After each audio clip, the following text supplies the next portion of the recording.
गीता 18 के श्लोक नंबर 62 में भगवान स्वयं कह रहे हैं कि अर्जुन उस परमेश्वर की शरण में जा जिसकी कृपा से परम शांति व शाश्वत स्थान अर्थात सतलोक को प्राप्त होगा।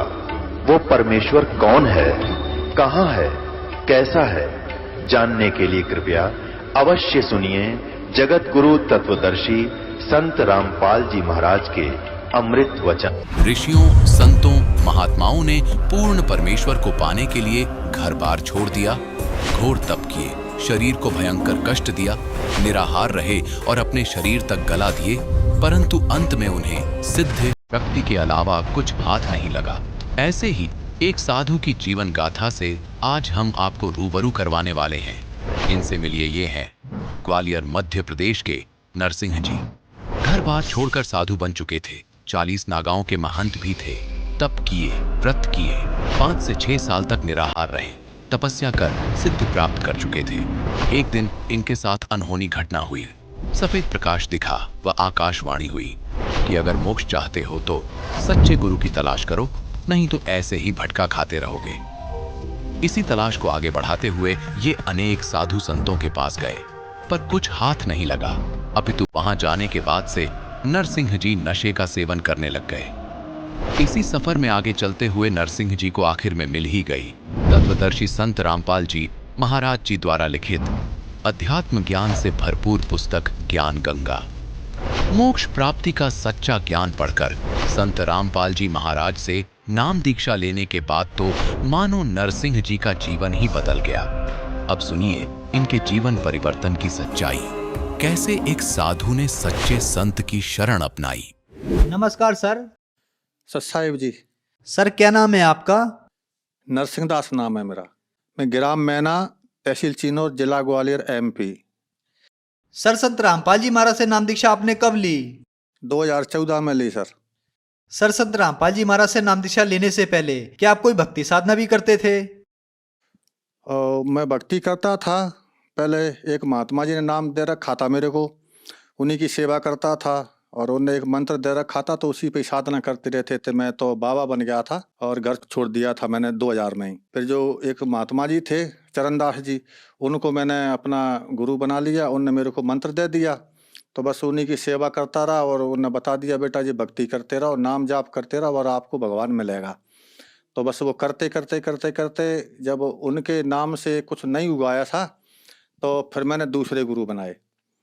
तो उनने भी बता दिया कि भाई ऐसे ऐसे भक्ति करो, आप ठीक कर रहे हो। तो उनने बता दिया कि आप व्रत करो और उपवास करो, जितना हो सके उतना करो, ऑटोमेटिक ये पूजा पाठ बंद कर दो, आप तो तपस्या में लग जाओ। फिर मैं एक गुफा बनवाई और गुफा बनवा के फिर मैं उस तपस्या में लग गया। मैंने खाना पीना भी बंद कर दिया।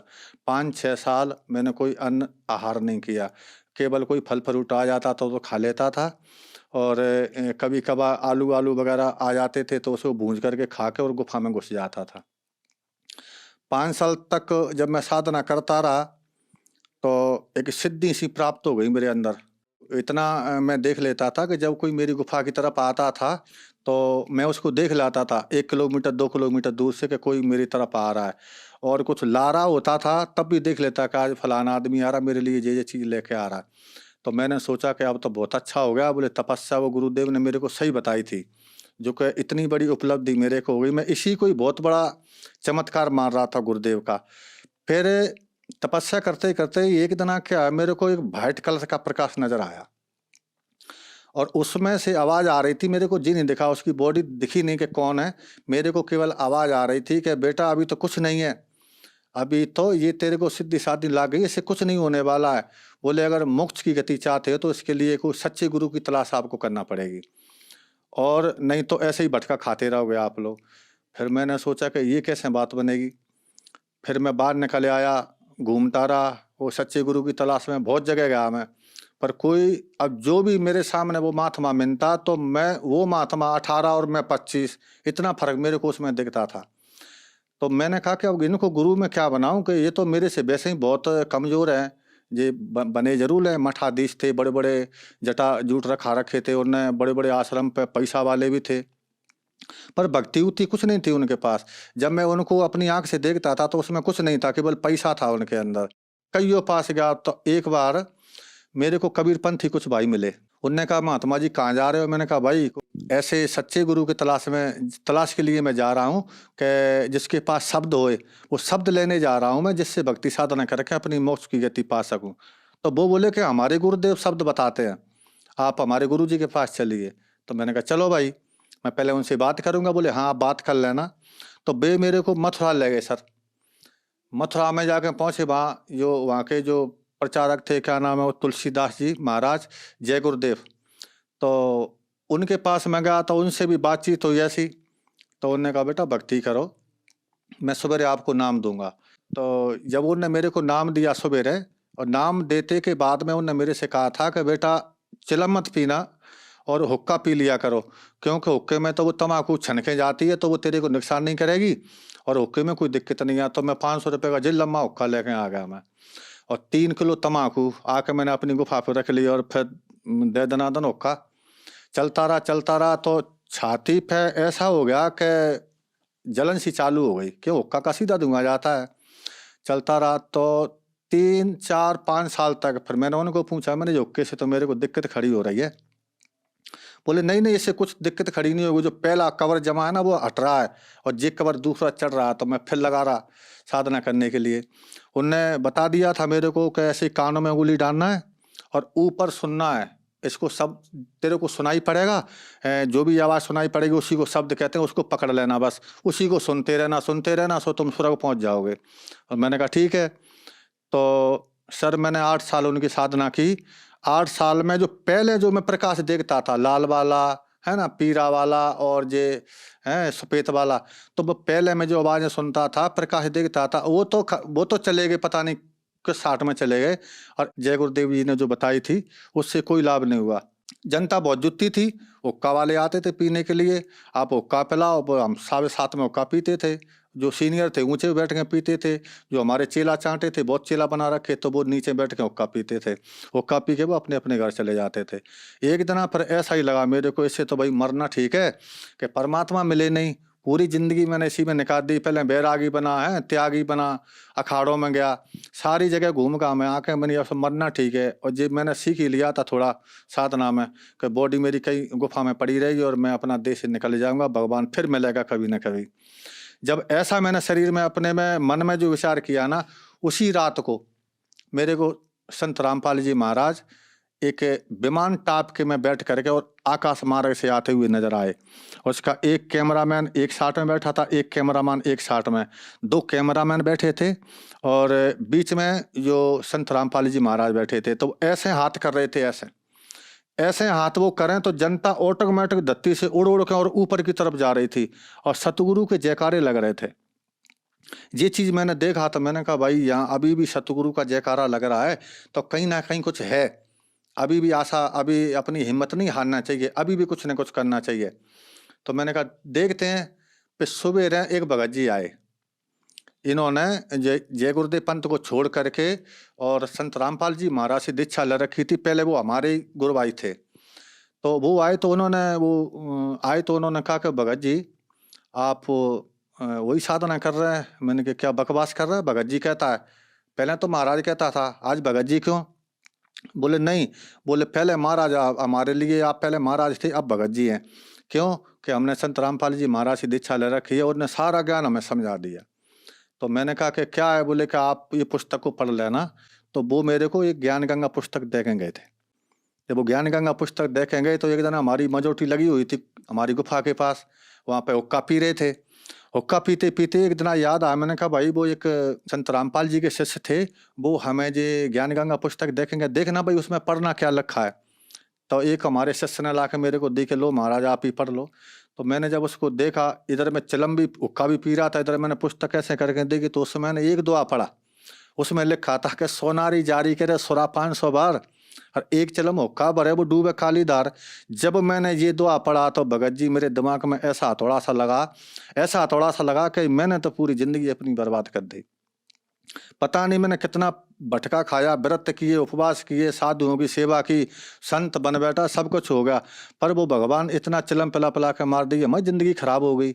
अब हमें कुछ प्राप्त होने वाला नहीं है, और लास्ट की जो पौंड जिंदगी बची वो इसमें हुक्का में चली गई। अब क्या होगा, हे परमात्मा आप बचाओ कैसे भी करके। तब संत रामपाल जी के शिष्य मेरे को पुस्तक देखे गए थे, वो भागीरथ दास नाम था उनका। मैंने उनको फिर बुलाया एक बार, मैंने कहा भगत जी आप आना एक बार। तो वो सवेरे आए, बोले क्यों पढ़ी पुस्तक? मैंने कहा भाई पुस्तक की बात तो ठीक है, वो तो पढ़ ली, जो संत रामपाल जी महाराज जो आपके गुरु हैं वो बात कर लेते हैं। बोले हाँ बिल्कुल आपसे बात करेंगे। तो मैंने कहा मेरे को ले चलो आप हरियाणा। तो उन्होंने कहा ठीक है चलो। 28 तारीख आई, 28 को हम यहाँ से चल दिए। 29 तारीख को सवेरे हम आश्रम बरवाला पहुंचे।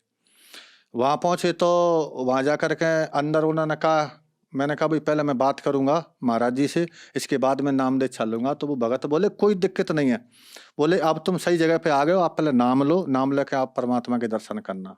फिर मैं वहाँ से संत रामपाल जी के यहाँ से मैंने नाम दीक्षा ली। सर, संत रामपाल जी महाराज से नाम दीक्षा लेने के बाद क्या आपको कोई लाभ भी प्राप्त हुए? जैसे ही मैंने संत रामपाल जी महाराज से दीक्षा ली और नाम लेकर के जो परमात्मा के मैं दर्शन करने के लिए गया, जैसे ही संत रामपाल जी महाराज अपनी वहाँ से बाहर निकले भक्तों को दर्शन देने के लिए, तो जैसे ही मैं सामने ही खड़ा था, जैसे ही मेरे उनके ऊपर जो दृष्टि पड़ी ना, तो एकदम मैं ऐसा हो गया कि मन पर मेरे अंदर से कोई भूत निकल गया हो। तो एकदम ठंडक आ गई। वो परमात्मा संत रामपाल जी महाराज चले गए अपने भक्तों को हाथ रखते रखते आशीर्वाद देते देते। जब मेरी बारी आई तो मेरे पे आशीर्वाद नहीं दिया, मेरे सर पे उन्होंने हाथ नहीं रखा और ऐसे निकल के चले गए। तो फिर एकदम मैं रोने लग गया। मैंने कहा हे भगवान, आप जंगल में गए थे मेरे को लेने के लिए, आप मेरे को जंगल में से बुला करके जहाँ ले आए और जहाँ आपने मेरी बात भी नहीं सुनी। तो इतनी दूर से जब वो संत रामपाल जी महाराज लौट के आए और लौट के आए मेरे से कहा कि मैंने क्या नहीं सुनी बेटा तेरी, सब कुछ तो सुन ली। तो फिर मेरे को लगा कि भाई यहाँ जब पक्का काम है। तो उन्होंने कहा तुमने नाम दीक्षा ले ली? मैंने कहा नाम दीक्षा ले ली। बोले बेटा भक्ति करो। और जी हुलिया क्या बना रखा, मेरे बड़े बड़े बाल थे, बड़े बड़े जटा थे। तो मैंने कहा ठीक है, तो अब मैं भक्ति कर रहा हूँ। और उन्होंने कह दिया था कि अब तुमको कोई भूत ब्यादा नहीं सतावेगी। तो पहले बहुत से आते थे जिन भूत बेताल वगैरह, अब कोई नहीं आता और बढ़िया भक्ति हो रही है और बढ़िया साधना में लगे हुए हैं। और जबकि पहले मैं मरने के लिए जा रहा था, पहला लाभ तो यही है कि जब मेरा बिल्कुल ऐसे ऐसे लकड़ी जैसा शरीर हो गया, व्रत करते करते उपवास करते करते, तो एकदम ऐसा नया जीवन मिला जो भक्ति साधना करने से। आज देखो मेरी बॉडी कैसी है, बिल्कुल ये लग रहा है मैं तो अभी घर से निकल के आ रहा हूँ। जब मैंने जी दीक्षा नहीं ली थी जब, तो पहले अगर आज भी मेरे को लोग देखते हैं तो वो पहचान नहीं पाते हैं कि आप वही हैं क्या। तो ऐसा हो गया था मैं बिल्कुल, मेरी अंदर की लीवर खराब हो गया था क्योंकि 5 साल मैंने खाना नहीं खाया। तो वो सुकड़ के इतना नेक हो गया था, तो उसमें आधी रोटी एक रोटी जाती थी केवल बस। तो अगर ज़्यादा खाता था तो बीमार हो जाता था और कम रोटी खपती थी, इससे बिल्कुल शरीर कमज़ोर होता जा रहा था। तो पहली बात तो यह है कि जब परमात्मा संत रामपाल जी महाराज से मैंने दीक्षा ली, तो जो मैंने मंत्रों के जाप किए, जो क्रिया उन्हें बताई थी, जो मैंने करना चालू की, तो आज मेरा वो लीवर भी सही है और मेरी पूरी बॉडी बिल्कुल ऐसे लगती है कि जी पता नहीं कौन है। और अगर आज वो देखें तो मेरे कोई पहचान नहीं पाएगा कि जी वही हैं कि दूसरे हैं। तो संत रामपाल जी महाराज ने मेरे को नया जीवन दान दिया है और इतने बहुत से लाभ किए हैं मेरे साथ। तो इतने लाभ किए हैं कि एक बार रात को वो जिंद फिर आ गया था वहां पर। ये संत रामपाल की साधना छोड़ने के लिए वो मना कर रहा था। बोले पहले ही बढ़िया था, कोई दिक्कत नहीं, बढ़िया चलम चलती थी, वो का चलते थे। अब तो यहाँ पे कुछ होता भी नहीं है, हैं। तो बोले पहले हम भी आते थे तुम्हारे लिए, पैसा की कोई कमी नहीं पड़ती थी, हम पैसा भी आपको व्यवस्था कर देते थे। तो मैंने उनको कहा भाई अब तो मैं बिल्कुल ठीक हूँ, मेरे को कोई परेशानी नहीं है। तो वो भी धीरे धीरे करके फिर मैंने अर्जी लगाई संत रामपाल जी महाराज को। मैंने फोन लगा के अर्जी लगाई मैंने कि वहाँ पे मैंने कहा भगत जी ऐसी ऐसी बात है, यहाँ पे भूत परेशान कर रहे हैं मेरे को। संत रामपाल जी महाराज ने वहाँ बता दिया कि बेटा भक्ति करते रहो और कबीर साहब सब ठीक करेंगे। आप तो भक्ति करते रहो, भक्ति मत छोड़ना। अगर भक्ति छोड़ देना ना तो फिर वो परेशानी खड़ी हो जाएगी। तो आज मैं भक्ति करता आ रहा हूँ और आज तक के स्थिति में मेरे को कोई परेशानी नहीं है और आज बिल्कुल सही सलामत मैं आपके सामने खड़ा हूँ। जब मैं घर से बाहर नहीं निकला था तब तो गुट्टी सुट्टी ला लेता था, हैं। और जब मैं अपना घर छोड़ के बैराग ले लिया तो फिर वो नशा, वो चिलम और हुक्का और ये तम्बाकू बीड़ी सिगरेट बस इसमें लग गया। कभी कभार गांजे में जो अफीम आती थी, अफीम को भी खाते थे। अखाड़े में तो सारे नशा होते थे। कछु बाबा तो ऐसे थे बड़े बड़े सीनियर हमारे वहाँ पे कि वो स्मोक का भी इस्तेमाल करते थे। पर एक बार नागा अखाड़ों की टीम हमारे पास आई तो उन्होंने हमसे कहा कि भाई ऐसी अच्छी मूर्ति, आपके मस्तक पे इतनी चमक है और इतने बड़े बड़े जटाएं, आपसे तो हमारा अखाड़े में 4 चांद लग जाएंगे और आप हमारे अखाड़े में चलो। तो मैंने कहा भाई आपके अखाड़े में तो मैं चला जाऊंगा, पर मैं इतनी तपस्या कर रखी है मैं आपको एक एक करके बता दूंगा कि आपके अंदर क्या है। पर मेरे को आज भी आप दिख रहे हैं कि आपके अंदर भक्ति नाम की कोई चीज़ नहीं है, केवल आप लोग तो एक पोस्ट के ऊपर घूमते हैं। बोले हाँ वो तो बात सही है। तो मैंने कहा कि अखाड़े में वहाँ पर भक्ति हो सकती है? बोले आप चल के देख लो। तो मैंने कहा ऐसे नहीं जाता मैं, मेरे को जाते ही अगर कोई आप पदवी प्रदान करें तो मैं अखाड़े में जा सकता हूँ। तो उनने उसी जगह पे वहाँ मेंथ थे अखाड़े के, वो जो बजरंग दास, उनने उसी टाइम मेरे को 40 नागांव का मेंथ बना दिया कि आप 40 नागांव के ऊपर के सीनियर रहोगे और जे जूनियर रूम में आपके यहाँ काम करेंगे। तो उस बटालियन को लेकर के मैं चलता था, जहाँ भी यज्ञ में जाना है, जहाँ 40 नागा मेरे पीछे चलते थे, मैं आगे चलता था। और कुंभ में 2005 में उज्जैन गया था मैं, 2007 में इलाहाबाद में गया था, 2009 में हरिद्वार गया था। हर कुंभ में हमारी वो लगती थी, वो हमें जाता था। कई वो चेला भी हमने बना रखे थे, महात्मा लोग, साधु बहुत से चेला बन गए थे। वो इसीलिए बनते थे कि ऐसे सीनियर महात्माओं के चेला बनने से छोटे पूरे बाबा उनसे कुछ कहते नहीं है। पर वहाँ तो हमारे इकट्ठे लोग बैठ जाते थे, सब लोग स्मोक पीते थे। तो मैं उनसे कहता था कि भाई ये क्या है? बोले कि जो स्मोक है इसे पियोगे तो देख लेना तुम डबल रोल हो जाएगा तुम्हारा। तो मैंने उनसे कहा कि जब आप इतना 1000 रुपये की स्मोक थोड़ी देर में पी लेते हैं और ख़त्म कर देते हैं, ये पैसा जो आ रहा है इसका आपके ऊपर पाप नहीं लगेगा? मैंने पहले रामायण गीता पढ़ रखी थी, इतना तो जानता था। तो मैंने कहा जी आप इतना नशा करते हो? बोले आप मस्त रहो, आप तो साधु बन गए। हमारे महंत ने ये कहा था कि आप साधु बन गए तो आपकी मुक्ति हो गई, है ना। और अब को आपको कोई आवश्यकता नहीं है नशा करना है। बताओ आप इतना सीनियर आपको बना दिए, अब आपकी क्या चिंता है? आपको तखत दे दिया बैठने के लिए। तो मैंने कहा ठीक है भाई, पर मन में वो लगी रहती थी कि भक्ति तो करना पड़ेगी। फिर उन्होंने नशा चालू कर दिया और 40,000 की चिलम इतनी बड़ी, उसमें 10 तोला गांजा बनता था और 5 सिगरेट की डिब्बी उसमें मिला करके गांजा भर देते थे। 20 आदमी बैठ जाते थे महात्मा, फिर उसको पीते थे ऐसे ऐसे करके। वो अलग टाप है अखाड़े का, जो अलग नियम होता है। तो उसमें तो इतना का पूरा नशा का काम है, एक दूसरे में मार दार। अगर किसी ने गलती कर दी तो 20 लठ मारते थे, उसको लेटा करके उसके पीठ में मारते थे 20 लठ। वो हमारा मैं तो ऑर्डर देता था कि नरसिंह दास इसमें 20 लठ मारो लेटा कर। तो मेरे को थोड़ा दर्द होता था, तो जितनी जोरदारी का वो मेहनत बताता था उससे मैं धीरे धीरे मारता था। उसमें कैसे ज़्यादा चोटें ना है, हाथ गोड़े इसके टूट न जावे। तो इतने काम वहाँ पे जी लोग करवाते थे। फिर उनसे पैसा वसूले जाते थे कि तेरे को नागा बनना है तो 5,000 रुपये दे और भंडारा करवा। तो कम से कम नहीं तो 20,000 रुपये का टारगेट होता था एक नागा पंथ में। इसमें से 2-4 हज़ार रुपये अपनी जेब में डाल लेता था और बाद बकाया अखाड़े में जमा कर देता था। इससे अपना जो सारा खर्चा चलता रहता था वहाँ पे। और कोई कोई ऐसे बीच में आ गया कि भाई मेरे को नागा बनना, तो मैंने ऊपर भी नहीं भेजा, उसको नागा बना दिया तो पूरे 25,000 में ही अपने जेब में रख लेता था, उसका फर्जी पासपोर्ट में बना देता था। तो ऐसे चलता रहा। फिर वो मन में ये लगी रही कि भाई भक्ति जरूर ले, क्योंकि मैंने पहले साधना कर रखी थी। मैंने 5-6 साल पहले साधना, इतनी कठिन साधना की थी कि मैं किसी को मिलता भी नहीं था। लोग बाग मेरे को देखने के लिए तरस गए थे कि जी महात्मा इसमें गुफा में मर गया कि जिंदा है। तो जब ऊपर से अब आदेश हुआ कि इससे कुछ नहीं होता, कोई सच्चे गुरु की तलाश करो, जब फिर मैं गुरु की तलाश में निकला गुफा से, सब लोगों ने मेरे को देखा। और जब से जो मैंने ज्ञान गंगा पुस्तक पढ़ी और उसमें जो मैंने देखा और फिर मैंने गुरु दीक्षा ली संत रामपाल जी महाराज से, तब से नशा, बीड़ी, सिगरेट, गांजा, अरे पीने की तो चली बात है। का मेरे पास कोई बीड़ी पीने वाला भी आदमी नहीं बैठता, ना मैं किसी को बैठाता मैं इन लोगों के पास, और ना हमारी गुफा पे कोई अब ऐसा आदमी आता कि जो बीड़ी पीता होगा। जब तक संत रामपाल जी महाराज के शरण में नहीं जाते, जब तक नशा से मुक्ति नहीं मिल सकती। क्योंकि मेरे को पता नहीं है, बहुत से मैंने प्रयास कर लिए थे, कईयों जड़ी बूटी खिलाई मैंने, कईयों बाबाओं के पास गया, उन्होंने कहा इससे तुम्हारा गांजा छूट जाएगा, नशा छूट जाएगा। तब बहुत सी मैंने कोशिश की, पर मेरा नशा नहीं छूटा और बराबर चलता रहा। कोई लोग मेरे से कहते थे कि महाराज आप गांजा कम पियो, चिलम कम पियो, तो मैं लठ लेकर उसको मारने दौड़ता था। कभी तू कौन होता है, जो मेरी मर्जी है मैं पीऊँगा। और जबकि वो बेचारे, आज मेरे को याद आती है कि वो मेरे को बिल्कुल सही कह रहे थे, और आज मैं अफसोस करता हूँ कि उन लोगों को मैंने बुरा बोल दिया। संत रामपाल जी महाराज की अगर कोई पुस्तक भी पढ़ ली किसी ने, तो उसी से उसका उद्धार सा हो जाता है। ऑटोमेटिक उनको प्यास लगती है। इनके शब्द में और इनके मंत्रों में इतनी शक्ति है कि ये चीज़ बगल में आती ही नहीं है। जो नशा हो, कुछ भी हो, सब बुराइयों से वो दूर हो जाता है बिल्कुल। पहले तो मैं इतना बड़ा जो गुरु पद पे बैठा हुआ था, तो कुछ लोग मेरे पास आया करते थे कि महाराज जब माँ मोड़ा गांजा ज़्यादा पीता है, चिलम ज़्यादा पीता है, तो मैं चुप हो जाता था कि मैं क्या करूं, मैं तो खुद पीता हूं भाई। जब मेरी भी नहीं छूट पा रही है तो मैं तेरे लड़के की मैं क्या छुड़ाऊंगा। तो मैं चुप हो जाता था, उनसे कुछ नहीं कहता था, कह देता कि और किसी महात्मा को देख ले भाई, मेरे बस की बात नहीं है। और बहुत से लोग ऐसे आते थे, बस हमको तो वही लोग अच्छे लगते थे जो कुछ चिलम पीने वाले आते थे। कई लोगों ने ऐसे प्रश्न किया, मैंने कहा ना, फिर छुड़ाया, कुछ नहीं हुआ उससे। वो तो संत रामपाल जी महाराज की जब शरण में गए तो आज बिल्कुल मैं स्वस्थ हूँ, मेरे को कोई बीमारी नहीं, कोई रोग नहीं है, आज मैं बिल्कुल स्वस्थ हूँ और अच्छा हूँ। सर, जो जन समुदाय आज आपको देख रहा है, आप उन्हें क्या संदेश देना चाहते हैं? उनके लिए तो मैं तो उनसे सबसे यही कहना चाहूँगा कि भाई आपको विश्वास नहीं होता है तो मेरे को आप देख लीजिए, मैं भी आप ही के साथ था, आपके अखाड़े में था, आपके अखाड़े में मैंने काम किया, और भक्ति तो विधि कोई थी नहीं। तो आज आप मेरे को वो शक्ल देख लीजिए, ये देख लीजिए कि पहले कैसा था और अब कैसा हूँ।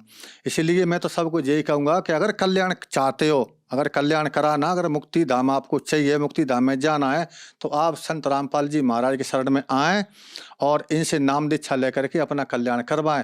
नहीं तो यहाँ पे कोई चारा नहीं है, कहीं पे भी चारा नहीं है। मैंने सारा कुछ देख लिया शुरू से भी। और जो हमारे जो भाई हैं जो पहले अखाड़े के, अगर वो सुन रहे हो इस इंटरव्यू को, अगर देख रहे हो, तो उनसे भी मेरी प्रार्थना है कि आप लोग भी ये अपनी विदुता को छोड़ करके और संत रामपाल जी महाराज के शरण में आकर के आप नाम दीक्षा लो और नाम दीक्षा लेकर के अपना कल्याण करवाओ। और नहीं तो बहुत बुरी दिशा हो जाएगी इस देह की। सबको ये प्रार्थना करूंगा कि इतना ये लोग अलग अलग जो विभागों में बट गए हैं, जो मेरे शिष्य भी थे पहले, ठीक है, जो गुरु भाई थे और महंत थे, मैं सबसे मेरा ये अनुरोध है कि आप आकर के और संत रामपाल जी महाराज की शरण में आएँ और अपनी नाम दीक्षा लें और अपना भक्ति करें और अपना कल्याण करवाएं। मैं तो आपसे ये प्रार्थना कर रहा हूं कि आप 1 महीना ये भक्ति साधना करें, आपको अच्छा लगे तो आगे बढ़ जाना, अगर आपको नहीं अच्छा लगता, आपको फायदा नहीं हो इसमें, तो आप बेशक आप अपने वापस उसी अखाड़े के लिए लौट जाएं। वैसे नहीं मानते आप मेरे को देख करके आ जाइए, क्योंकि मैं भी एक अखाड़े का गुरु पद पर बैठा था। मैं भी 40-50 नगांव का महंत था, कई शिष्य भी मैंने बना रखे थे। और आज मैंने अपने शिष्यों को भी इस संत सतगुरु रामपाल जी महाराज के शरण में जोड़ दिए हैं। कुछ लोग तो आ गए हैं और कुछ लोग कहते हैं कि हम पे गांजा नहीं छूटता है ना। कुछ लोगों को और समझा रहा हूँ। और जितने भी अगर हमारे जो हमको जानने वाले हैं, अगर मेरा इंटरव्यू सुन रहा हो, तो आप सबसे मेरा निवेदन है कि आप संत गुरु सतगुरु रामपाल जी महाराज के शरण में आकर और अपना कल्याण करवाएं और भक्ति करें। धन्यवाद सर। सत्साय। अब जगत गुरु तत्वदर्शी संत रामपाल जी महाराज जी के सत्संग के माध्यम से उस अद्वितीय आध्यात्मिक ज्ञान के बारे में जानते हैं, जिसके माध्यम से आप भी प्राप्त कर सकते हैं ऐसे आध्यात्मिक, मानसिक और भौतिक सुख जो अभी तक आपने सिर्फ मीराबाई, ध्रुव, प्रहलाद जैसे कुछ ही भक्तों की जीवन कथा में सुने होंगे। अब सुनिए तत्वदर्शी संत के संग शास्त्र अनुकूल भक्ति सत्संग, ऐसा अद्वितीय आध्यात्मिक ज्ञान जिसका है सर्वधर्मों के पवित्र शास्त्रों में प्रमाण। अब उन सदग्रंथों में क्या क्या मैटर है, क्या विवरण है, ये आज तक हमें नहीं पता था। हम ये अवश्य मानते थे कि वेदों में जो लिखा है वो बहुत अच्छा है, वो सत्य है। और वेदों में कौन सी मेडिसिन की वो तो है नहीं, वो बुक, वो तो भगवान ने के विषय में जानकारी है सारी। वो परमात्मा कौन है, वो परमात्मा कैसा है, वो परमात्मा करता क्या है, वो लीला करता क्या है, किस रूप में रहता है, ये सारा ज्ञान वेदों में लिखा था। लेकिन वेद संस्कृत में थी और संस्कृत भाषा का जानने का अधिकार केवल एक वर्ग को था, एक वर्ग को था, ब्राह्मण को। अब इन ब्राह्मणों ने जैसा भी ऋषियों ने पढ़ा अपने वेदों को, ये नहीं समझ सके वेदों के गूढ़ रहस्यों को, क्योंकि इनके पास तत्व ज्ञान नहीं था। अब देखो, इन्होंने वेदों को पढ़ा और श्रीमद् भगवत गीता को पढ़ा।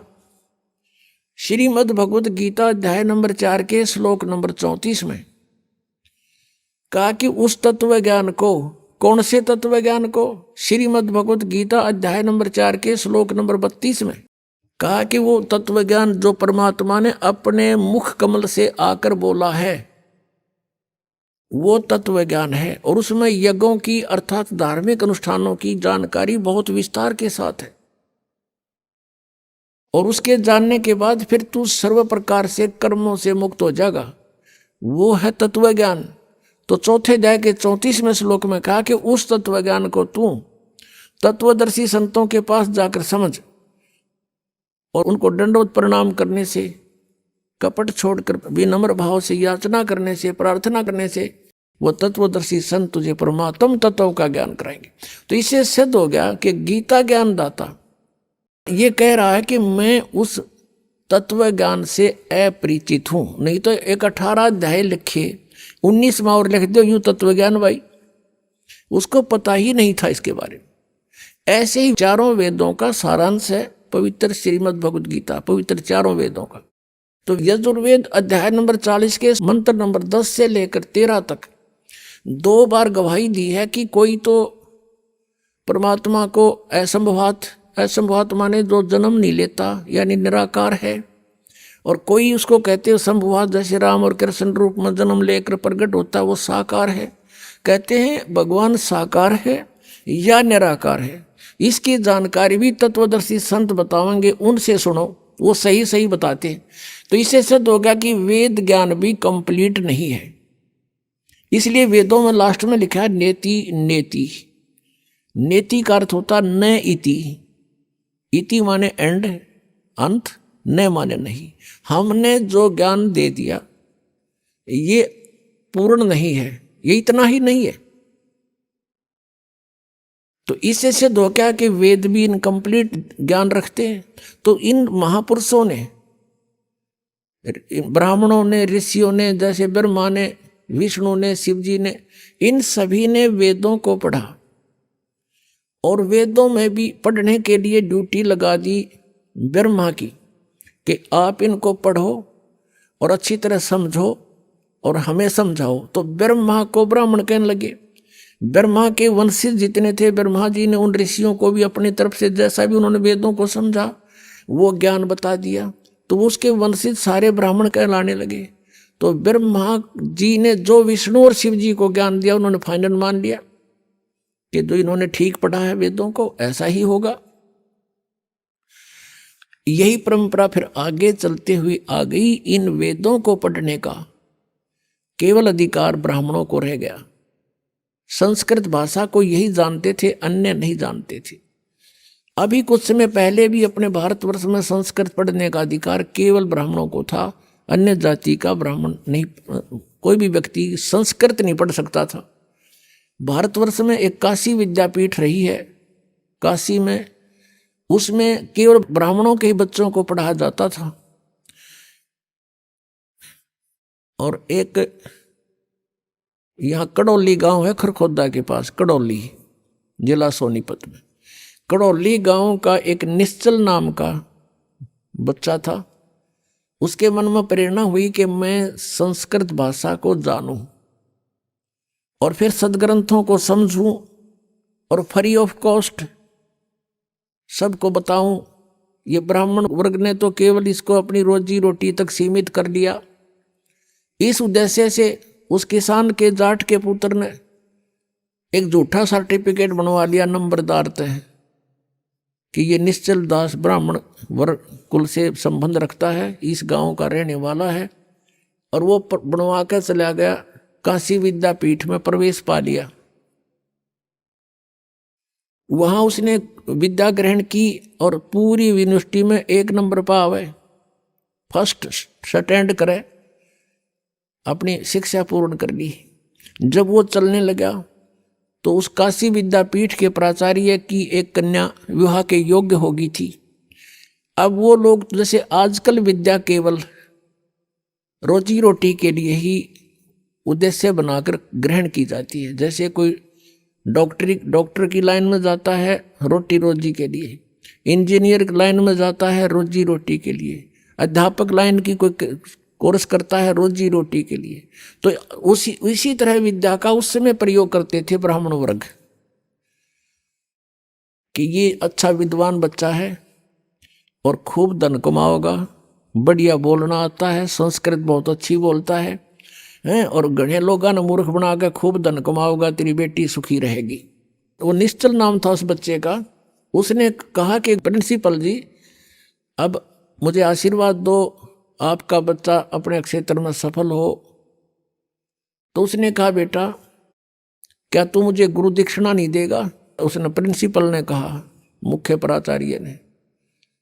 निश्चल ने कहा, जी गुरुदेव हम आपको क्या दे सकते हैं, और जो आपकी आज्ञा हो बोलो। कहने लगा, भाई वचनबद्ध हो जा, कदे फिर जा। वचनबद्ध हो गया जी कि मैं अपनी कन्या का विवाह तेरे साथ करना चाहता हूं, मना मत करना। अब यहां फंस गया धर्म संकट में कि कल न पता लगेगा, घर के कूटेंगे और सारा समाज विरोध करेगा, ये ब्राह्मण वर्ग विरोधी हो जाएंगे। तो उसने साची बतानी पड़गी कि प्रिंसिपल जी मेरी बात सुनो।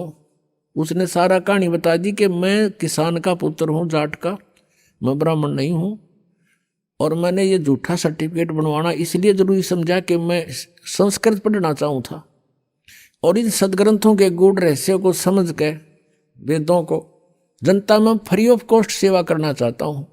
मैं शादी भी नहीं कराना चाहता था, मैं फ्री ऑफ कॉस्ट सेवा करूँगा, मैं इस उद्देश्य से यह शिक्षा ग्रहण करने आया हूँ, मैं ब्राह्मण नहीं। फिर वो प्रिंसिपल लाल पीला हो गया, उसने बहुत खरी खोटी सुनाई और श्राप दे दिया, और वचन ले लिया कि वचनबद्ध हो कि संस्कृत भाषा में ना तो कोई प्रवचन करेगा और ना ही कोई लेखन कार्य करेगा। उसने कहा, ठीक है गुरु जी, जैसे आप कहोगे। अब उसके बाद निश्चल दास जी ने दादू पंथ में जाकर के दीक्षा ग्रहण कर ली। आदरणीय दादू साहब जी को परमेश्वर कबीर देव जी आकर मिले थे, पूर्ण परमात्मा। 7 वर्ष के दादू जी थे तब परमात्मा को मिले थे। उनसे भगवान के बारे में चर्चा की, बड़े इंटरेस्ट दिखाया। वो पुण्यात्मा थी, पिछले संस्कार थे। तो दादू साहब जी एकदम प्रभावित हो गए और चरण पकड़ लिए, प्रभु आपकी बातों में बड़ा आनंद आ रहा है, मुझे भगवान दिखाओ। सतलोक में लेकर गए, उनकी आत्मा को बेहोश हो गया, चेत हो गया, उनका शरीर नहीं रहा, आत्मा नहीं थी उसमें, शरीर जीवित रखा लेकिन जैसे कोमा में होता है ऐसे कर दिया। घर वालों को पता लगा, जंगल में बाहर बच्चा था, उठा लाए, घर पे रखा। 3 दिन तक नाड़ी पकड़ देखते रहे, नाड़ी चल रही है, बच्चा अचेत है। तीसरे दिन 3 दिन 3 रात ऐसे ही रहा। फिर परमात्मा ने सब ऊपर के ब्रह्मांड दिखा कर वापस छोड़ दिया। तब दादू साहब जी खड़े हुए, देखा तो ऊपर जो देखा था सारा कुछ परमात्मा ने जो उसमें ज्ञान फीड कर दिया था, परमात्मा की महिमा उसने बोलनी शुरू कर दी थी। उसके बाद उनका बहुत बड़ा पंथ बन गया था। उस समुदाय में उस निश्चल दास ने दीक्षा ली। फिर एक अपनी जैसा भी उन्होंने वेदों को तो पढ़ा अवश्य, लेकिन लिखा नहीं संस्कृत में। उसने फिर संत भाषा में, जैसे संतों की भाषा 2 है, शब्दावली होती है, ऐसे उसने एक निश्चल ग्रंथ बनाया।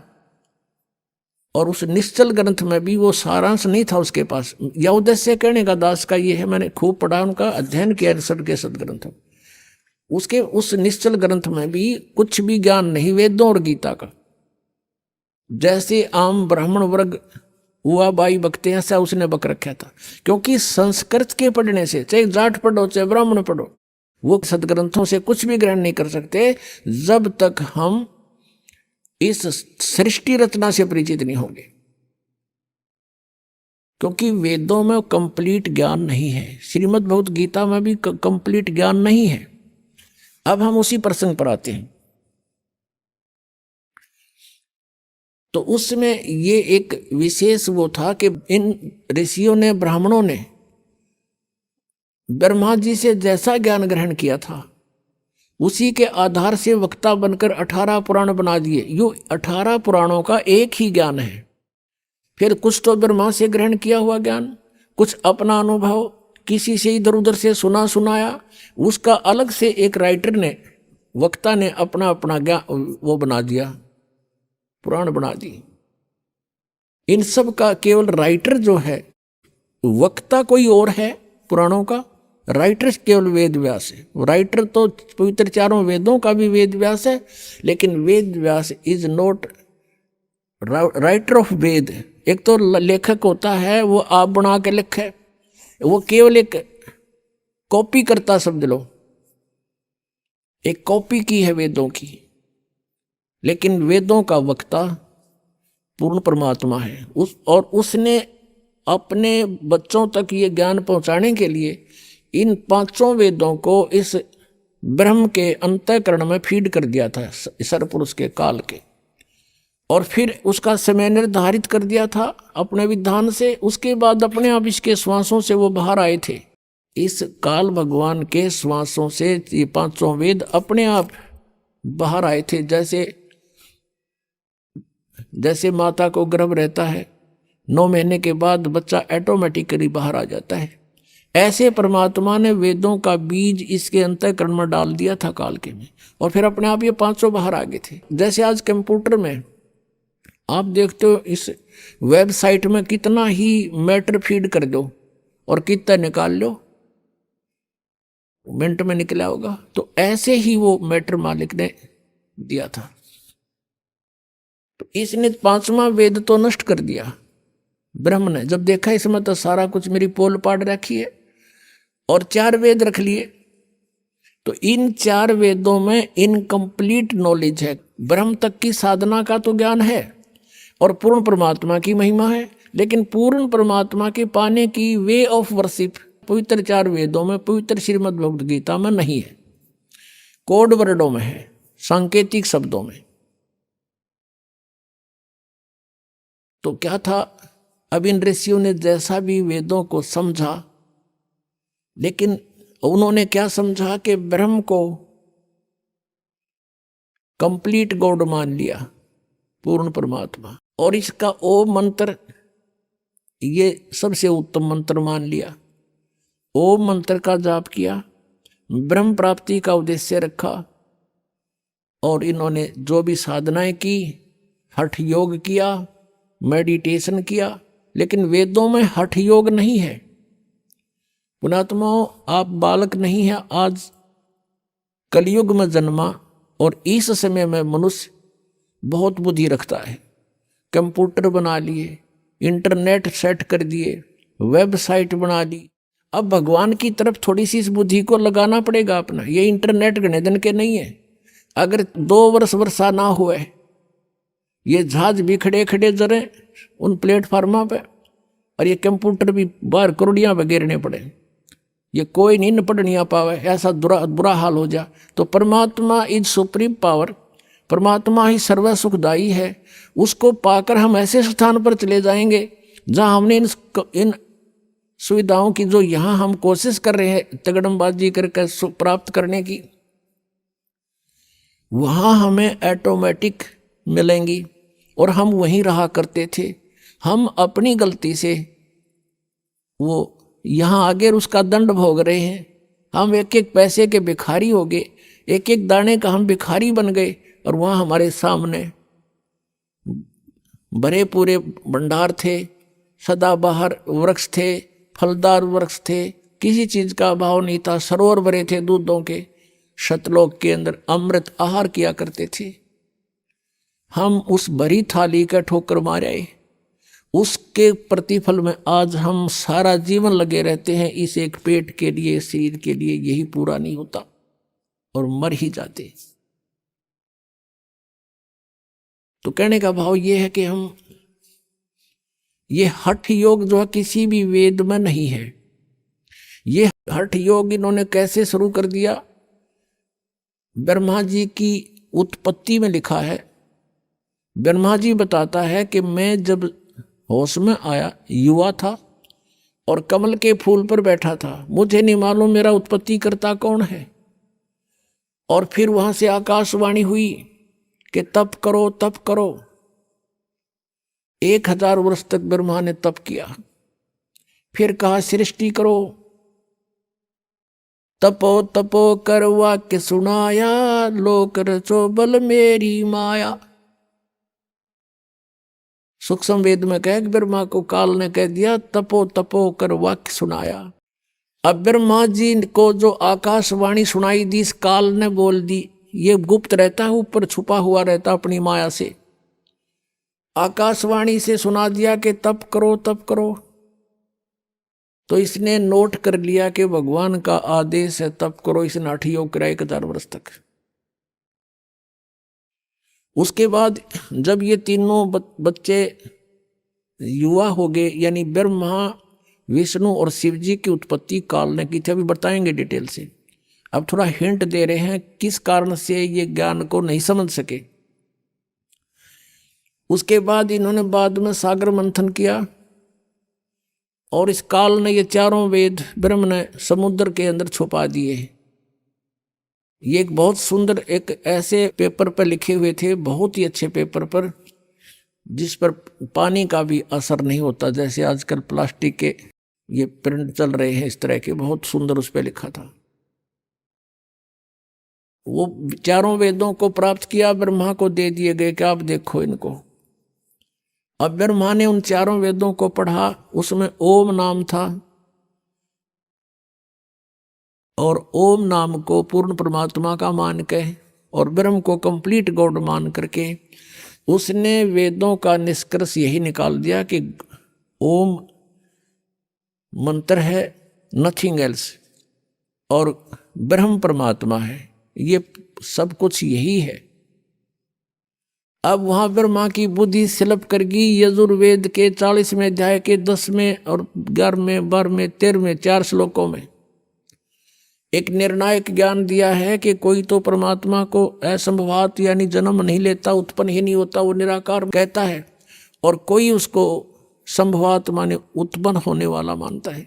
साकार है वो या निराकार, इसकी जानकारी तत्वदर्शी संत बताएगा, उससे पूछो, उनसे सुनो।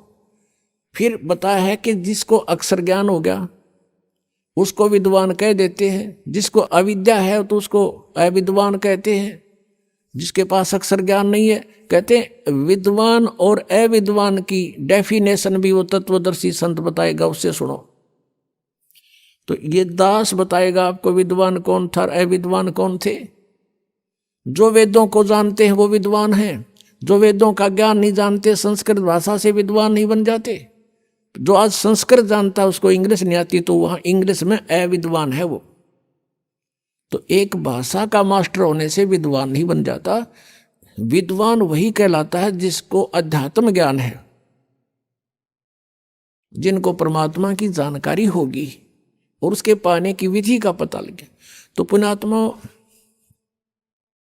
जिस कारण से अब ब्रह्मा जी ने यही ज्ञान उनको दे दिया, अपने अनुयायियों को, वंशजों को, तो उन्होंने ओम का जाप किया, हठ योग किया, समाधिस्थ होने की चेष्टाएं की। अब इसने कैसा कमाल कर रखा काल भगवान ने। अब ऋषियों ने साधना करनी चाहिए हठ योग करके, तो समाधिस्थ होने की चेष्टा की।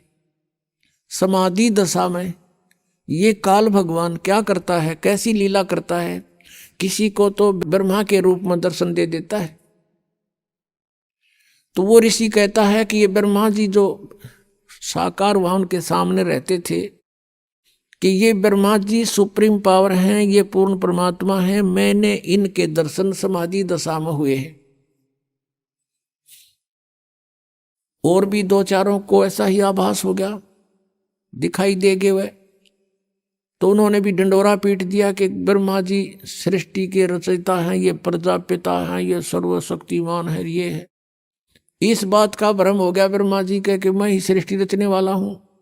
फिर कुछ एक ऋषियों को ने जब साधना की, उनको दर्शन दे दिए समाधि दशा में, समाधि में विष्णु जी के रूप में। उन्होंने डंडोरा पीट दिया कि ये विष्णु जी, सतगुण विष्णु जी, ये पूर्ण परमात्मा हैं, ये छुपाए बैठे अपने आप को। और सैकड़ों की संख्या में उन्होंने उनका डंडोरा पीट दिया। तो विष्णु जी को भ्रम हो गया कि आई एम गॉड। और कुछ एक को उन्होंने शंकर जी के रूप में दर्शन दे दिए। तो उन्होंने ये सारा डिक्लेयर कर दिया कि शंकर भगवान इज कंप्लीट गॉड। समाधि में मैंने भगवान शंकर के दर्शन किए। तो इन तीनों को अपने अपने आप में ये भ्रम हो गया कि हम भगवान हैं। और इसी बात पर ब्रह्मा जी और विष्णु जी का युद्ध हो गया। ब्रह्मा जी कहता मैं तेरा बाप, मैं सारी सृष्टि का रचयिता हूं। विष्णु जी कहता मैं तेरा बाप, तो मेरी नाभि कमल से निकला है। इस बात पर इनका युद्ध हुआ। फिर बीच बचाव करने के लिए ये स्वयं काल आ गया अपने पुत्र शिव का रूप धारण करके। शिव पुराण के अंदर इसका बहुत बड़ा विस्तार से वर्णन है। फिर इन दोनों से कहा कि पुत्रों, तुमने अपने आप में अपने आप को भगवान मान लिया, ये तुमने अच्छा नहीं किया। यू आर नॉट गॉड, तुम ईश नहीं हो। ब्रह्मा और विष्णु को कहता है कि तुम भगवान नहीं हो। पुण्यात्माओं, 600 वर्ष पहले परमात्मा कहा करते थे, तीन देव की जो करते भक्ति, इनकी कदे न होवे मुक्ति। तो 600 वर्ष पहले ये कहना कि ब्रह्मा विष्णु महेश की जो भक्ति करते हैं इनकी मुक्ति कभी नहीं हो सकी, तो पिटन के काम तो थे। क्योंकि इन्होंने तो सब भ्रमित कर रखा था कि ये सुप्रीम पावर है, ये अजरो अमर है, सर्वेश्वर है, महेश्वर है, इनकी जन्म मृत्यु नहीं होती। और आज परमात्मा की वो वाणी साची हुई, धर्मदास ये जग बोरा ना कोई न जाने पद निर्वाण, निर्वाण पद मोक्ष मार्ग। यही कारण मैं कथा पसारा, जग से कहिए एक राम निहारा। यही कथा जग जीव सुनावो, सब जीवों का भरम नसाओ। अब मैं तुमसे कहूँ चिताई, तेरे देवन की उत्पत्ति बाई। ज्ञानी सुने सो हृदय लगाई, मूर्ख सुने तो समझ में न आई। माँ अष्टंगी पिता निरंजन, ये जम दारुण वंशन अंजन। धर्मराय की ने भोग विलासा, माया को रही तब आशा। तीन पुत्र अष्टंगी जाए, ब्रह्मा विष्णु शिव नाम धराए। तीनों गुण का ये विस्तारा, धर्मदास मैं कहूँ पुकारा। गुण तीनों की भक्ति में ये भरम पड़ो संसार। कह कबीर निज नाम बिना तुम कैसे उतरो पार। तीन देव की जो करते भक्ति, इनकी कदे ना होवे मुक्ति। 600 वर्ष पहले कहा था भगवान ने कि इन ब्रह्मा विष्णु महेश के माता पिता बताऊं धर्मदास कौन है। इनके माता पिता हैं यो ज्योत स्वरूप निरंजन काल, तो इनका पिता है, और दुर्गा अष्टंगी इनकी माता है। रजगुण ब्रह्मा है, सतगुण विष्णु, तमगुण शिव जी। और इन तीनों देवों की जो भक्ति करता है उनकी मुक्ति नहीं हो सकती, ये नासवान है। तो इस बात का विरोध हुआ था 600 वर्ष पहले परमात्मा का बहुत जबरदस्त। परमात्मा के ऊपर कबीर देव जी के ऊपर कैर तुड़वा दिए थे नकली गुरुओं ने, मंडलेश्वरों ने, कि ये झूठा है, कपटी है। ऐसा वेदों और सदग्रंथों में कहीं नहीं लिखा। और परमात्मा कहा करते थे हम ही अलखला हैं, और कुतुब गोस और पीर, गरीबदास खालिक धनी हमरा नाम कबीर। इस बात से और चढ़ गए कि तो एक जुलाहा अपने आप को भगवान कहता है। देखो कितना मूर्ख है, भगवान तो निराकार है। ये है जैसा भी उन्होंने ये हुआ बाई का ज्ञान ग्रहण कर रखा था। इससे भगवान का विरोध स्वयं भी किया, जनता को भी शत्रु बना दिया, ताकि ये काल का जाल था कि कोई पहचान ना ले भगवान को और सच्चाई का इनको पता ना लग जाए। पुण्यात्मा पहले तो ये दिखाते हैं कि परमात्मा कैसी लीला करता है। इन वेदों में भगवान साकार लिखा है, और अपनी माता दुर्गा से ब्रह्मा जी प्रसन्न करता है कि माता जी परमात्मा को निराकार बताते हैं, और वेदों में कुछ साकार लिखा है। यानी हमारा जो अनुभव है वो वेदों के विपरीत है, उसमें बहुत अंतर है। अब आप बताइए हमें, वो ब्रह्म आप ही हो या कोई और है? तो दुर्गा कहती है कि मुझ में और उस ब्रह्म में कोई अंतर नहीं है, और तुम्हारे ऊपर कोई आपत्ति आ जा तो हम दोनों का स्मरण करना, तुम्हारे सब कार्य सिद्ध हो जाएंगे। तो इससे सिद्ध है कि ये विचलित किए हुए हैं। सच्चाई से अपरिचित रखा इन अपने पुत्रों को भी, तो उन्हीं से ग्रहण, इन ऋषियों ने ज्ञान ग्रहण कर लिया, ये भ्रमित ज्ञान। अब वेदों में क्या बताया हमने, देखो परमात्मा को पहचानने के लिए कोई आधार बनाना पड़ता है। अब जैसे ये राधा स्वामी पंथ वाले हैं, ये कैसे भ्रमित कर रखा है इस समाज को। ये भोली आत्मा श्रद्धालु कहते हैं, हमारे गुरुजी तो ये कहते हैं हम तो सीधा त्रिकुटी से शुरू करते हैं भक्ति का मार्ग, और हमने वेदों की आवश्यकता नहीं, क्योंकि वेद भी तो किसी ने लिखे हैं, और हमारा ज्ञान तो वेदों से बहुत ऊपर का है। जो श्री शिवदयाल जी परम धड़ी के हैं, उसको उस हजूर साहब ने आप आके भेद खोला है उस सचखंड का। उसने कह का भी नहीं बता। उस शिवदयाल जी ने, राधा स्वामी के जिसने, जो राधा स्वामी पंथ का प्रवर्तक जाना जाता है, उस शिवदयाल जी, उसको कह का नहीं पता सतलोक और सचखंड के बारे में। अपनात्मा इस दास के साथ ये संघर्ष हो रहा है, मैं कहूँ साची, और श्रद्धालुओं ने ज्ञान कति उल्टा ग्रहण कर रखा है, वो मानव विरोध इस बात का। मेरा कोई शौक नहीं है किसी की निंदा करना, अगर तुम इसको निंदा मानते हो सच्चाई को कहने को, लेकिन सच्चाई कहना निंदा नहीं, एक परोपकार होता है, और इस परोपकार में चाहे कितना भी कष्ट उठाना पड़े वो भी हमने सहन करना चाहिए, ताकि आने वाले समय में पूरा विश्व की भलाई हो जाएगी इससे, पूरे विश्व की। जैसे पहले अपने हिंदू समाज में एक सती प्रथा थी, किसी का पति मर जाता था तो उस लड़की को साथ फूंका करते थे, तो उसके लिए संघर्ष किया बुद्धिमान व्यक्तियों ने कि ये गलत बात है, अपने संस्कार बस कोई भी कभी मर सकता है, ये क्या मतलब उसने गेला फूको, ऐसा निर्दयी, ऐसा जुल्म, ऐसा कहर टूट रहा है। तो उसका भी बहुत विरोध हुआ था, लेकिन उन्होंने संघर्ष किया कि नहीं, ये गलत कार्य है, ऐसा नहीं होना चाहिए। अब देखो धीरे धीरे खत्म हो गया, अब सब सुखी हो गए। तो ऐसे ही आज ये वही स्थिति हमारे साथ। सब विरोध इसलिए करते हैं कि उनकी दुकानें बंद हो जाएंगी, उन संतों की जिनने दुनिया को गुमराह कर दिया और उनको नरक भेज रहे हैं, काल के जाल में फंसा रहे हैं, उनका जीवन नष्ट कर रहे हैं। लेकिन दास को कोई परवाह नहीं इस बात की। हम किसी की निंदा नहीं करते, हमारा उद्देश्य किसी कोई धन उपार्जन करना नहीं है, हमारा उद्देश्य केवल सत्य को ऊपर लाना है और पूरे विश्व का कल्याण करना हमारा उद्देश्य है, मानव मात्र का। और इससे जब दया भाव उत्पन्न होगी तो सब जीवों के प्रति अपने आप दया आ जाएगी। ना को मांस खावे, ना शराब पीवेगा, ना अन्य बकवादा करेगा, केवल भगवान भजेगा, सिंपल वैसे रहा करेंगे। एकदम सतयुग जैसा माहौल फिर से आएगा, देख लेना। ये माया की दौड़ की हवस खत्म हो जाएगी, ये बिल्कुल शांत हो जाएगा प्राणी कि किसके लिए डलेड हो रहा है। अरबपति, खरबपति, पृथ्वीपति यहीं छोड़कर चले गए, भूत बने फिर रहे। तो हम सबसे पहले आपको वेदों से परिचित कराते हैं कि वो परमात्मा, उस परमेश्वर के बारे में वेद क्या बताते हैं। अगर वेदों में लिखा तो फाइनल है, और जो ये कहते हैं हम वेदों को नहीं मानते, तो उनसे तो फिर चर्चा करना ही व्यर्थ है।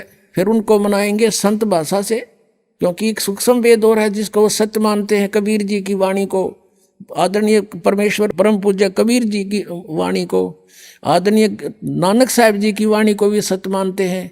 और उन महापुरुषों ने परमात्मा को पाया है, कबीर जी को, उनकी वाणी में बिल्कुल सही लिखा है, लेकिन उन्होंने अर्थ उल्टे कर रखे हैं। जैसे वेदों के अर्थ उल्टे कर दिए, गीता जी के वो अर्थ उल्टे कर दिए, ऐसे ये भ्रमित है, उसको हमने सेट करना है। अभी आपने सुने संत रामपाल जी महाराज के मंगल प्रवचन। आइए अब सुनते हैं संत रामपाल जी महाराज से नाम दीक्षा लेकर सतभक्ति करके अद्भुत लाभ प्राप्त करने वाले अनुयायी के विचार। दर्शकों, मिलिए कुरुक्षेत्र हरियाणा की अनीता दासी जी से, जो समाज में प्रचलित तमाम देवी देवताओं की भक्ति और अपनी बहन की भूत प्रेत बाधाओं से मुक्ति के लिए पीर के पास भी गईं, लेकिन कोई राहत नहीं मिली। पर आखिर ऐसा क्या हुआ जो संत रामपाल जी महाराज की शरण ग्रहण करने मात्र से ही इनके कष्टों का निवारण होना प्रारंभ हो गया। आइए अब सुनते हैं अनीता दासी की सच्ची दास्तां उनके अपने शब्दों में। जी नमस्कार। नमस्कार जी। क्या नाम है जी आपका? अनीता जी। अनीता जी, कहाँ से आए हैं आप? पेवा से सरस्वती खेड़ा, पेवा के पास, कुरुक्षेत्र जिला से। संत रामपाल जी महाराज से नाम दीक्षा लेने से पहले आप क्या भक्ति साधनाएं करते थे? जी हम सरसेवाड़े के चले थे, सरसेवाड़े की 11 साल भक्ति करी जी। जब आप 11 साल से डेरा सिरसा में भक्ति कर ही रहे थे तो फिर संत रामपाल जी महाराज की शरण में क्यों आए, जबकि आप डेरा सिरसा में पहले से ही भक्ति कर रहे थे? भगत जी वहाँ पर भक्ति तो कर रहे थे, तो उस भक्ति से माने कोई लाभ नहीं मिला। अन्य देवी देवताओं की भक्ति करे करते, 9 दिन नवरात्रे भी रखे जी, अखंड ज्योत भी जगाई, पर भी जो हमारे पति हैं ना वो बहुत ज़्यादा बीमार हो गए। भगत जी बहुत ज़्यादा बीमार हो गए, उनकी हालत ऐसी होगी यानी कि वो लैटरिन बाथरूम भी पैंट में ही कर देते थे चलते चलते, उनको इतना भी पता नहीं है था। बहन जी, हम आपसे ये जानना चाहेंगे कि आप 11 साल से डेरा सिरसा में भक्ति कर रहे थे, उसके बाद आपने देवी देवताओं की भी भक्ति की, आपने व्रत भी रखे, आपने अन्य पूजाएं भी की, तो हम आपसे ये जानना चाहेंगे कि संत रामपाल जी महाराज जी से नाम दीक्षा लेने के बाद आपको कोई लाभ मिले? हाँ जी, सारी प्रॉब्लम सोल्व हुई जी। पहले हमारे पति जी ने हम आश्रम लेकर गए बरवाड़ा, वहाँ से नाम लिया हमने दोनों ने। तो उसके बाद जी फिर हमने भक्ति करी, गुरु जी से प्रार्थना लगाई। 4 दिन के बाद जी वो खड़ा हो गया, 4 दिन के बाद उठा तो आप नशे में चल गया। इतनी गोली जी नशे की एक साथ खाजे करता, पानी तक नहीं पीवे था। तो आज उन्हें सब नशे छोड़ दिए। तो फिर उसके बाद हमारे घर पे मकान बना रहे थे हम 2020 में। 2020 में मकान देने खातर मजदूर लगा रखा था, मजदूर लगा रखा था। उसका बेटा था 10-12 साल का, वो ना ऊपर चढ़ गया दीवार पर चढ़ने के बाद तो हमने बोला बेटा नीचे आ जा। न्यू कह रहे नहीं आंटी, डैडी के साथ में दीवार तोड़ूंगा। उसका डैडी दूसरी दीवार पर था, वो बरांडे की दीवार पर था। जैसे बरांडे के ऊपर स्लेब डाल रखी थी, बरांडे के लेंटर पे स्लेब डाल रखी थी, उसके 4-5 अर्दे रह रहे थे, एकदम स्लेब खिसक गई। भगत जी इतनी किस रह गई, बस पूरी खिसक गई, इतनी स्लेब बची। तो उस पर जो लड़का ऊपर था ना, तो उसने बताया, कह रहा चिट्टे कपड़े वाला आया, कुर्ते पजामे वाला, उन्हें अपने हाथ दोनों स्लेब ऐसे लगा लिए तो रोक दियो स्लेब। तो ये दया परमात्मा की, संत रामपाल जी की हुई जी मर पे। तो नहीं वो लड़का मर जाता तो हम ना तो हमारा मकान बना था और ना हम कुछ कर सका थे। ये लाभ होया जी। फिर उसके बाद भगत जी मेरी मैस 2 थी मेरे पे, एक मैस मैं थोड़े दिन पहले ले आई थी, एक मैस न 15 दिन हुए थे आई नगर पे। तो उन 2 मैसा ने कोई जहरीली चीज़ खा ली। जहरीली चीज़ खाने के बाद वो मैसा दोनों बीमार होगी, ना घास खावे ना पानी पीवे, यानी कि दूध भी ना देवें, जो खावेंगी दूध भी कहाँ से देंगे जी। फिर उसके बाद दोनों मैस बीमार होगी, डॉक्टरों की टीम आई कर दी हमारे घर पे। गड्डी में आते थे डॉक्टर, यानी कि 3-3, 4-4 डॉक्टर रोज आते थे। ग्लूकोस भी लगाते थे मैसों के, और टीके का तो घाटा ही नहीं। तो 105 बुखार और 104 बुखार दोनों मैसों का, नीचे नहीं हो रहा था। फिर उसके बाद उन्होंने नहीं राम होया मैसा का। फिर मैंने गुरु जी से प्रार्थना लगाई, भगत जी से फ़ोन कराया मैंने, वहाँ आओ आपने मैसा को संभाल लो, देख लो एक बार। फिर उस पर फ़ोन करने के बाद मैंने फिर परमात्मा तो प्रार्थना लगाई। मैं सबसे बड़ा डॉक्टर जब हमारे पास है तो मैं उन्हें फ़ोन करने और डॉक्टरों तभी के लाभ मिलेगा, दिखयाली डॉक्टरों पर बहुत है। तो पर बंदी छोड़ सतगुरु रामपाल जी से प्रार्थना लगाई जी। प्रार्थना लगाने के बाद तो मैं सना श्याम ने ही घास भी खाया जी, पानी भी पिया, पानी पिए पीछा घास खाए पीछा उन्होंने अगला दिन सवेरी दूध भी दिया। वो मैस बिल्कुल ठीक हुई, एक ने 14 लीटर दूध दिया, एक ने 12 लीटर दूध दिया। ये मालिक की दया हुई हमारे पे। आप भगत समाज को क्या संदेश देना चाहते हैं? भगत समाज को मैं तो है सरसे वाले के पंथ में जुड़ रहे हैं नहीं मेरे बहन भाई, मैं तो सबका यही प्रार्थना करूँगा जोड़ कर जी, वहाँ का रास्ता छोड़ो और ये संत रामपाल जी महाराज पृथ्वी पर पूर्ण संत आ रहे हैं, इनकी शरण में आओ।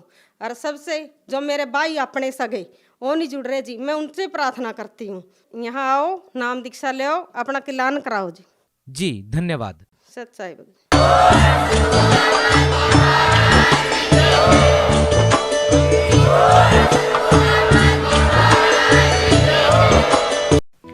आप सुन रहे थे जगत गुरु तत्वदर्शी संत रामपाल जी महाराज के मंगल प्रवचन।